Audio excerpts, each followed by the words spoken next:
அமைச்சரவை பொறுப்பேற்ற பிறகு முறையாக தொகுதிக்கு வந்திருக்கேன். இந்த நேரத்தில் தொகுதி மக்களுக்கு என் மனப்பூர்வமான நன்றியை தெரிவிச்சுக்கிறேன். தொகுதி மக்கள் எனக்கு கொடுத்த இந்த வாய்ப்புனால தான் நான் சட்டமன்றம் போயிருக்கேன்.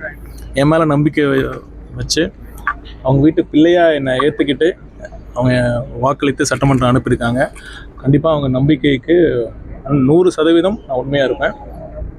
ஸோ இங்கே வந்துட்டு இந்த வெற்றி, இந்த தேர்தலில் தமிழக வெற்றி கழகம் பெற்ற வெற்றிங்கிறது சாதாரண வெற்றி இல்லை, ஒரு சரித்திரத்தில் இடம் பிடிக்கக்கூடிய அளவுக்கு அந்தளவுக்கான ஒரு சாதனை பெற்ற வெற்றி. 50 வருடங்களுக்கு ஒரு முறை நிகழக்கூடிய ஒரு சாதனையாக இது நிகழ்ந்திருக்கிறது. பார்த்துருப்பீங்க, இந்த தொகுதியில் மட்டும் இல்லை, எல்லா தொகுதியிலும் தமிழ்நாடு ஃபுல்லாக மற்ற கட்சிகள் எதை வச்சு தேர்தலை சந்தித்தாங்க, நாம் எதை வச்சு தேர்தலை சந்தித்தோம். ஸோ மக்கள், நான் திரும்ப சொல்கிறது இதுதான், இந்த மண் பெரியார் மண். இந்த பெரியாரின் கொள்கையான இந்த பகுத்தறிவோடு சிந்தித்து மக்கள் தலைவர் அவர்களை, தமிழக வெற்றி கழகத்தை தேர்ந்தெடுத்திருக்கிறார்கள். அவர்களுக்கு மனப்பூர்வமான நன்றிகள். இப்போ திருச்செங்கோட்டில் பார்த்திங்கன்னா இன்றைக்கி அதிகாரிகள்லாம் வந்திருந்தாங்க, அவங்களோட கலந்து பேசியிருந்தோம். அரசோட ப்ரையாரிட்டிஸ் என்னென்ன இருக்குது அப்படிங்கிறது நான் எடுத்து சொன்னேன். முதலமைச்சர் நம்ம மக்கள் எந்தளவுக்கு எதிர்பார்க்குறாங்க அப்படிங்கிறத அதிகாரிகளுக்கு தான் சொன்னேன். அப்புறம் இந்த கூட்டுப்பள்ளி ஏரி, நான் தேர்தலுக்கு முன்னாடியே பார்த்தீங்கன்னா நான் என்னோடய திருச்செங்கோடு தொகுதிக்கான அறிக்கையில் இந்த திருச்செங்கோடு தொகுதியில் உள்ள ஏரிகள் சீரமைக்கப்படும் அப்படிங்கிறத சொல்லியிருந்தோம். அந்த 3 ஏரிகளை நாங்கள் தேர்தலுக்கு முன்னாடி ஆய்வு செஞ்சு அதோட அந்த நீரை டெஸ்ட் லேபுக்கு அமைச்சிருந்தோம். முதல்ல ஒரு பைலட் பேசிஸில் இந்த கூட்டுப்பள்ளி ஏரியை தேர்வு செஞ்சு இந்த ஏரியை சுத்திகரிக்கலாம் அப்படிங்கிற மாதிரி தான் நாங்கள் இங்கே வந்து ஆய்வு செஞ்சுருக்கோம்.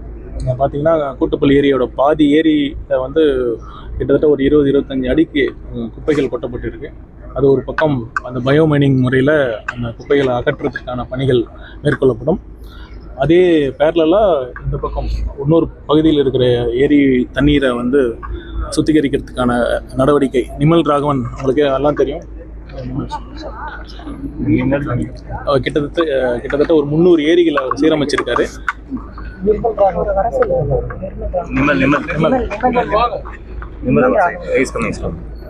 ஸோ இவரோட நிமல் ராகவனோட உதவியோட, எங்கள் தமிழக வெற்றி கழகத்தின் நிர்வாகிகளோட பங்களிப்போட இந்த ஏரியை தூய்மைப்படுத்தும் பணியும் பேரலாக நடக்கும். இங்கே இருக்கிற குப்பைகள் அகற்றும் பணியும் சைமல்டேனியஸாக நடக்கும். அது மட்டும் இல்லாமல் இங்கே இருக்கிற திருச்செங்கோடு பகுதியில் இருக்கிற முக்கிய பிரச்சனைகள், அதை பற்றி இன்றைக்கி அதிகாரிகளோடு பேசணும். கலெக்டர் இருந்தாங்க, மற்ற அதிகாரிகள்லாம் இருந்தாங்க. பார்த்திங்கன்னா மழை காலம் வரப்போகுது. இங்கே இருக்கிற மழை காலத்தில் சாலையில் ஃபுல்லாக எவ்வளோ மழைநீர் தேங்கிச்சுன்னு பார்த்துருப்போம். அதற்கு என்ன தீர்வு காணப்பட வேண்டும் அப்படிங்கிறத பற்றியும் நான் ஆலோசித்தோம். விரைவில் திருச்செங்கோடு மக்களுக்கு ஒரு நல்ல செய்தி வரும், கண்டிப்பாக நல்லது செய்வோம். சார், தமிழக முதலமைச்சர் அவர்கள் வந்து இப்போ நீங்கள் அமைச்சராக பொறுப்பேற்றிருக்கீங்க, உங்கள்கிட்ட என்ன சொல்லி அனுப்பிச்சிருக்காரு? உங்கள் தொகுதியில் போய் நீங்கள் என்ன பார்க்கணும், மக்களோட எப்படி பழகணும், இது மாதிரி என்ன உங்களுக்கு அறிவுரை சொல்லியிருக்காருங்க? தலைவர் பொறுப்பேற்ற பிறகு முதல்ல சொன்னது என்னென்னா, தமிழக மக்கள் மிகுந்த எதிர்பார்ப்போடு இருக்காங்க. பார்த்திங்கன்னா மற்ற எல்லாத்தையும் கட்சிகளும் புறந்தள்ளிட்டு தமிழக வெற்றி கழகத்தை தேர்ந்தெடுத்திருக்காங்கன்னா மக்கள் அந்தளவுக்கு ஒரு எதிர்பார்ப்பு இருக்காங்க. இது பெரிய பொறுப்பு, இது பதவியின் தயவுசெய்து யாரும் நம்ப வேணாம். இது பொறுப்பாக நீங்கள் எண்ணி மக்களுக்காக உண்மையாக வேலை செய்யணும்.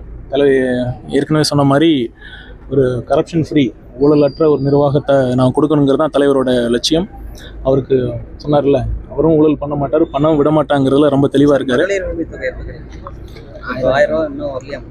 1000 வந்து இல்லை, வந்துட்டு இருக்கு, வந்துடும். குதிரை பேரம் நடந்ததா சொல்லி அமமுக பொதுச் செயலாளரும் குற்றம் சொல்லியிருக்கிறாரு, அதிமுக பொதுச் செயலாளரும் குற்றம் சொல்லியிருக்கிறாரு, எதிர்கட்சி தலைவர் உதயநிதியும் குற்றம் சொல்லியிருக்கிறாரு. அது எப்படி பார்க்குறீங்க? எங்களுக்கு இந்த தமிழக வெற்றி கழகத்திற்கு கிடைத்த ஆதரவு இருக்குது பாருங்கள். கம்யூனிஸ்ட் கட்சி, IUML, விடுதலை சிறுத்தைகள் எல்லாம் கொள்கை ரீதியாக எங்களுக்கு ஆதரவு கொடுத்துருக்காங்க. மதசார்பற்ற சமூக நீதியை கொண்ட நம்ம கட்சி தமிழக வெற்றி கழகம். இதன் அடிப்படையில் தான் இந்த கட்சிகள் எங்கள் கட்சிக்கு ஆதரவு கொடுத்துருக்காங்க. குதிரை பேரங்கிற பேச்சுக்கு இடம் இல்லை, அதுக்கான தேவையும் இல்லை. பார்த்திங்கன்னா இந்த மக்களோட தீர்ப்பு ரொம்ப தெளிவாக இருக்குது.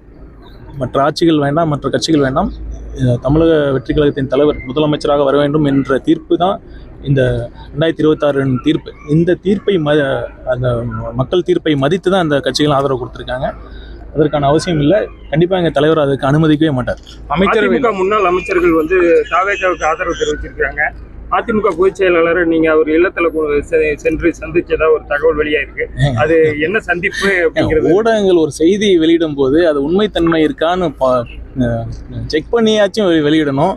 நான் அந்த பக்கமாக அந்த அரசு பங்களா ஆய்வு செய்ய போயிருந்தேன். எந்த அளவுக்கு ஊடகத்திற்கும் ஒரு பொறுப்பு இருக்குது. இப்போ நீங்கள் அரசியல் கட்சிகளை எங்களை கேட்குறீங்க, அரசை நோக்கி கேள்வி கேட்குறீங்க. ஜனநாயகத்தின் 4 தூண்களில் ஊடகமும் ஒன்று. அதனால் தயவுசெய்து நான் என்ன கேட்டுக்கிறேன்னா, ஒரு செய்தியை வெளியிடும் பொழுது அதில் உண்மைத்தன்மை இருக்காங்கிறத தெரிஞ்சுட்டு வெளியிடணுங்கிறத கேட்டுக்கிறேன். இப்போ உதயநிதி வந்து இப்போ முதல்வர் முன்னாடி சோஃபா போகுது, பின்னாடியே முதல்வர் போறாரு அப்படின்ற அந்த குற்றச்சாட்டுக்கு நீங்கள் என்ன பதில் சொல்லுவீங்க?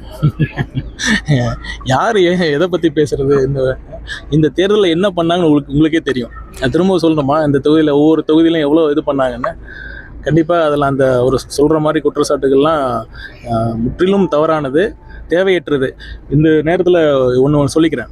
பார்த்தீங்கன்னா, வெற்றி தோல்விங்கிறது இயல்பு தான். தோல்வியிலிருந்து பாடம் கற்றுக்கிட்டா அந்த கட்சிக்கு நல்லது.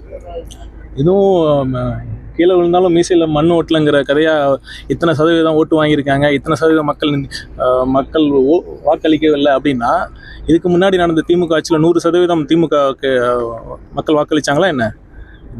இந்திய ஜனநாயக முறை first past the post system. அந்த சிஸ்டம், அந்த ஸ்கீம் அடிப்படையில் தான் இவ்வளோ நாள் தேர்தலில் நடந்துச்சு. அதன் அடிப்படையில் தான் திமுகவும் இத்தனை வருஷம் ஆட்சி பண்ணாங்க. அதை விட்டுட்டு இந்த மாதிரி சிறுபுலத்தனமாக பேசிகிட்டு இருக்காரு. இதுலேருந்து ஒன்று நல்லா தெரியுது, அவங்க மக்கள் தீர்ப்பை அவங்க மதிக்கலை. அவங்க தவிர என்ன பண்ணாங்க, ஏன் மக்கள் அவங்களுக்கு இந்த தீர்ப்பை வழங்கினாங்கிறத அவங்க புரிஞ்சிக்கல. ஒரு விதத்தில் பார்த்தா நல்லதுதான், அவங்க இப்படியே இருக்கட்டும். மக்கள் அவங்க கண்டிப்பாக அடுத்த தேர்தலும் அவங்களுக்கு ஓட்டு போகிறதில்லை. சார், மத்திய அரசு இலாக்காக்கள் ஒன்றும் அறிவிக்கப்படாமல் இருக்கு, விரைவில் அறிவிக்கும். இதுல அதிமுக அமைச்சர்கள், முன்னாள் அமைச்சர்கள் இடம்பெற வாய்ப்பு இருக்கான்னு ஒரு சந்தேகம் மக்கள் மனதில் இருக்கு. ஆதரவு அளிச்சிருக்கனால அதுக்காக உங்க விளக்கங்கள். வேலுமணி, CV சண்முகம் போன்றவர்களுக்கு முக்கிய இலாக்காக்கள் ஒதுக்கப்படும் ஒரு இதை பற்றிய முடிவு முதலமைச்சர் எடுப்பார். சார், சென்ற திமுக ஆட்சி மத்திய அரசோடு எதிர்நிலைப்பாட்டோட ஆட்சி நடத்தினாங்க. இப்போ நீங்க வந்திருக்கிற தாவேகா மத்திய அரசோடு எப்படி நீங்க இணக்கமா போவீங்க? நிதி உதவி எல்லாம் வாங்கணும், மக்களுக்கான சேவைகளை எல்லாம் நிதி நிறைய இருந்தாலும் செய்ய முடியும். நீங்க எப்படி பாக்குறீங்க? எதிர்க்கணுங்கிறதுக்காக எதிர்க்க வேண்டிய அவசியம் இல்லைங்க. இப்போ கொள்கை ரீதியான மாநில உரிமைகள் சார்ந்த ஒரு எந்த வித முடிவாக இருந்தாலும் மாநில உரிமைக்காக தமிழக வெற்றி கழகம் முதல் கட்சியாக குரல் கொடுக்கும், போராடும். அதை தவிர இந்தியா ஒரு கூட்டாட்சி நாடு, இட்ஸ் அ ஃபெடரல் ஸ்டேட். அதனால் இது மாநில உரிமை சார்ந்தது. இந்த நிதியை நாங்கள் ஒரு இணக்கமான சூழ்நிலையில் தான் நாங்கள் அணுகுவோம். We want to cooperate with the union government. At the same time, we want to firmly assert the rights of the states. தாவேகாவில் வந்து முன்னாள் மாற்றுக் கட்சியினர் வந்து இப்போ இணைகிறாங்க. இப்போ இருக்கக்கூடிய நிர்வாகிகளுக்கு முக்கியத்துவம் அளிக்கப்படுமா, இல்லை மாற்றுக் கட்சியிலிருந்து வந்து சேரக்கூடிய நிர்வாகிகளுக்கு முக்கியத்துவம் அளிக்கப்படுமா? இப்ப இருக்கிற நிர்வாகிகள் முக்கியத்துவம் அளிக்கப்படாது அப்படிங்கிற மாதிரி ஒரு எண்ணத்தில் இருக்கிறாங்க. எப்படி பாக்குறீங்க? அந்த மாதிரிலாம் கண்டிப்பாக அந்த சூழல் வராது. தலைவர் அவர்களும் சரி, பொதுச் செயலாளர் அவர்களும் சரி, ஆரம்பத்திலேருந்து சொல்கிற விஷயம் என்னென்னா, இவ்வளோ நாள் உழைத்த நிர்வாகிகளுக்கு கண்டிப்பாக உரிய அங்கீகாரம் கொடுக்கப்படும். நீட் தேர்வு வந்து இப்போ இது மறுபடியும் எழுதணும்னு சொல்லியிருக்காங்க. ஏற்கனவே எழுதுன நீட் தேர்வு வந்து ரத்து பண்ணியிருக்காங்க. இப்போ அதனால் வந்து இங்கே இருக்கக்கூடிய மாணவிகள் வந்து சிரமப்படுவாங்க. கண்டிப்பாக அதான் எங்கள் தமிழக வெற்றி கழகத்தின் நிலைப்பாடு என்னென்னா, இந்த மாதிரி ஒரு நாடு ஃபுல்லாக ஒரு தேர்வு முறை ஏற்புடையது இல்லை. ஏன் ஒரு நாடு ஃபுல்லாக இத்தனை லட்சம் மாணவர்கள் எழுதக்கூடிய ஒரு தேர்வில் இவ்வளோ லட்சம் கொஸ்டின் பேப்பர்ஸ்லாம் இருக்கிறப்ப கண்டிப்பாக ஏதோ ஒரு இடத்துல இந்த மாதிரி லீக் ஆகிறதுக்கான பாசிபிலிட்டிஸ் இருக்க தான் செய்யுது. இது கல்வி, மருத்துவம் மாநில பட்டியலில் வரணும். அதுதான் தமிழக வெற்றி கழகத்தின் கொள்கை முடிவு. அதற்காக தான் நாங்கள் போராடுவோம். இந்த நீட் மாதிரி தேர்வுகள் தேவையில்லை என்பதுதான் தமிழக வெற்றி கழகம். சார், இப்போ 2 வருஷம் முன்னாடி பார்த்தோம்னா முதல்வர் பார்த்தோம்னா நீட் தேர்வு வந்து நான் வரவேற்கணும்னு சொல்லியிருந்தாரு. யாரு? விஜய்.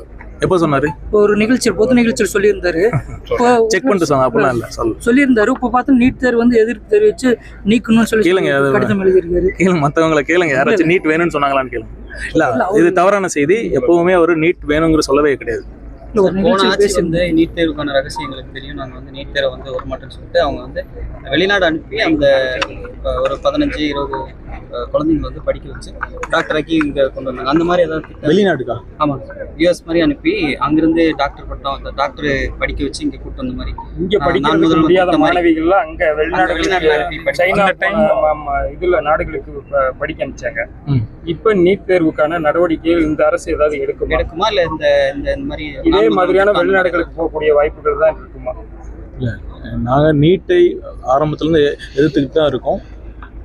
விரைவில் இதற்கான சட்டப்பூர்வமான என்னென்ன ஆக்ஷன்ஸ் பண்ணுமோ அதுவும் பண்ணுவோம்.